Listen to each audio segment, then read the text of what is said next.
welcome to another edition of Entrepreneurs on Fuego. You don't have to go anywhere, brother. Oh, okay. Hang around here. You're all right. Just trying to get comfortable. No, you're comfortable, man. Welcome to another edition of Entrepreneurs on Fuego, where we're documenting the journey of entrepreneurs, amazing entrepreneurs here in the Valley. One digital footprint at a time. With me, I have Rani Sweis. Pleasure to be here. I had to kind of remember your name because you can spell it. You can say Sweis or Sweis. And if you're Latin like me, you probably butcher. You probably say Sweis because that's how we pronounce it. Hey, you wouldn't be the first. Don't worry. School was a tough time for me. And you are an amazing entrepreneur because you got an amazing story to tell. Thank you. And I want to give you the opportunity to tell us about your company. Tell us a little bit about what you do. Sure. So the company that I founded is Attic Salt Creative. We are a brand. Why that name? Attic Salt. Man, that's a long story, but I'll try to give you the short version. Yeah. So that's an unusual name. It's different, yeah, but we're a different type of agency. Right. We specialize in socially responsible brands, and so as a brand consultancy, a brand agency, if you will, what we do best is communicate the core values of a brand. A brand is not just a logo, right? And so it's deep down within the values of the company. As a person, you live on this earth for 30, 40, 50, 100 years, you have an identity to build, right? It's not just your appearance. Appearances change, but it's that identity deep within that's what you communicate to the people that you meet, your story, your values, what do you stand for? And so as a brand, that's what we feel branding really is. It's that core value and communicating that value to the target audience. And so when we were coming up with our own name, Attic Salt Creative, I'm coming back to that question. No, that's fine, because I think I know what you call Attic Salt, but then go ahead. So there's the face value of attic and salt. It actually has nothing to do with the attic of a house, nor salt that we think about. The salt of the earth. That was my thought. You can take it that route, right. But for us, when we were researching our own name, we go through a long process, and one thing that we wanted to communicate is the value in communication. And so within the research for our own name, we stumbled upon a region within ancient Greece, which is actually called Attica. So this region, Attica, if you will, is encompassing of ancient Athens, as we still know Athens today. But the people of this region were very, very well versed and very well communicated and witty people. And so we felt that had a great story to tell. And so Attic roots from Attica, and salt is actually the word in Latin and in Greek for wit. So it's Attic wit is what it stands for. So that's what we feel communicates brands the best and tells that story. And so we wanted to run with it ourselves. That's amazing. But you always had in your heart the spirit of an entrepreneur, even if you worked for a larger company. Correct? Absolutely. I mean, I've had the privilege to work with some great companies, great tech companies, Yelp, Google, and both of them were amazing experiences. And they of course, they foster entrepreneurship. And then at some point you figure, I can do this thing on my own. I mean, what was it that prompted you to say, all right, I'm just going to break away from the life of corporate America, I'm just going to become my own man? I think that's just what it is. It's breaking away from corporate America as companies grow. When I was at Yelp, I was there, at the starting point, right? It's still fresh, it's still new. Chaotic. Yeah, exactly. I mean, we were, in a positive way, it was like a frat house, right? We all connected with each other. We had a vision, we had a purpose, and we were trying to work together to bring that purpose to life. And as the company gets rolling and gets bigger and bigger, and then you have the initial public offering, stock shareholders, things start to change. And I think it happens because the companies still have their vision, but now they have responsibility to the stockholders. And with that said, things become a little bit more buttoned up, and that startup mentality, or that what entrepreneurs really thrive on, starts to go away. And so, at a point within my career, I started realizing that there was a huge need for brands or brands within small to medium businesses. The big giants have always done their branding. You know, Apple, Nike. Sure. It's always been a huge focus, but I saw that the companies that I worked with on a daily basis didn't have that direction in their brand. And you know, when you're advertising, especially digitally, that makes a huge difference. The people who purchased or clicked on their ads, they were compelled by the brand. And the ones that didn't have that compelling brand didn't really stand out, didn't do well in their advertising. That's what I admired about what you're doing, because you have a social responsibility for what you do. So Sure. you're adding that, and you're not forgetting, however big you may get, Right. that there is that social responsibility that you have to be true to. Absolutely, absolutely. I mean, me and my team, or I should say my team and I, for using proper English. I checked. By the way, I checked it out. It's okay to say me and my team as well. Oh, is it? Yeah, I checked it out, because I always freak out. Like, my team. I don't know. So me and my team, I mean, we all we're all passionate about helping business grow. We're very, very passionate about doing the right thing with our time. We have the power to help these brands grow. And so we've decided that we are going to work only with socially responsible brands, because we want to be able to sleep at night too. So we want to feel good. We want to feel like we're leaving our footprint on these companies as well.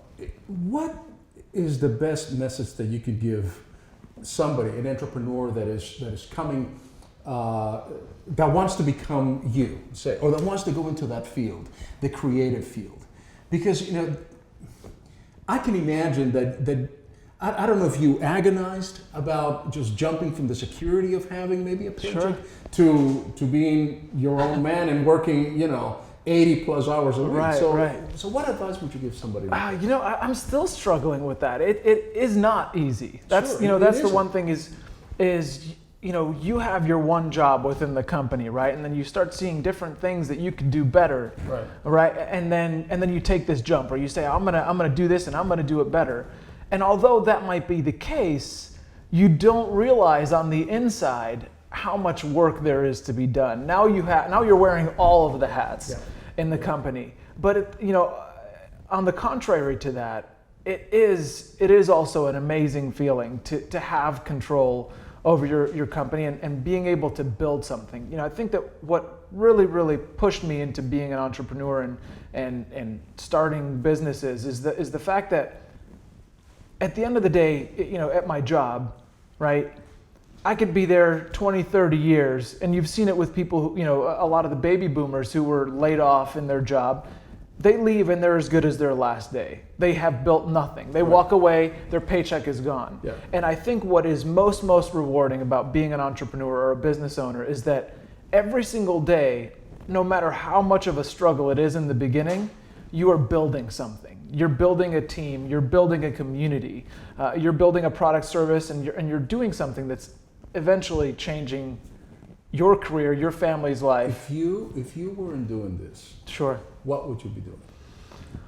I think if I wasn't doing this, I would most likely be pursuing my childhood dream of becoming a Hollywood A-lister. There you go. You see, so you have an acting bug there somewhere. I mean, I mean, as a kid, I just loved being in front of the camera. No pun intended. Well, you are now in front of two cameras, man. I think you know, performing and being interviewed is a completely different animal, but that's what I would be doing. Do you think that somehow the job that you have right now, being a creative with Article Salt, that when you go in front of a client, it's not that you're putting up an act, because that's a different definition. Correct. But you have to certainly look the part, be the part, sure, have your lines memorized, or at least if you're going to improvise, have a semblance of whatever you want to talk about. Sure. And in that sense, you are acting as well. I agree, and I see your point. I'm not so much. You know, it's not so much that I'm acting or it's putting on a show, because it really isn't about theatrics with branding. It's more so, you know, on a regular basis, I get to be creative. I get to explore new things. I think that the thing about creatives is that we want to be able to explore. We're like wild animals, Sure. right? We want to see new things. We want to try new things. We want to learn new things. And I think because we're in this, I'm in this industry of branding. Every 4 to 6 months, I'm working with a new brand, right? And so I get to, just like as an actor, it's not a role. Right. You're building a new company now. You're building a new brand, and so it's the ability to dive in, learn about something completely from the ground up, and now bring it to life with the founders of this brand. Because in that sense, really, you become part of that company, part of that image, part of that brand. You're creating that role for yourself. Right. And I think that your acting chops, come into play in that respect. Absolutely. So that's really cool. So you see, now we know that you were an actor, a frustrated A-lister, but now you... Frustrated C-lister. Whatever it is, man. But whatever it is, you're doing fine, man. And that's what's really cool about this show, is that we give entrepreneurs who are coming behind you kind of an idea of what it is to be an entrepreneur, what it is to go through the journey that you have gone through.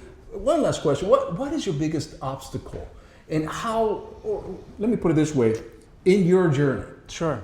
I'm sure there are many obstacles that we face on a daily basis, and that is just fine. Yeah. But during that journey, have you faced something that seemed insurmountable, and then you said, okay, here is what I need to do in order to surpass this obstacle?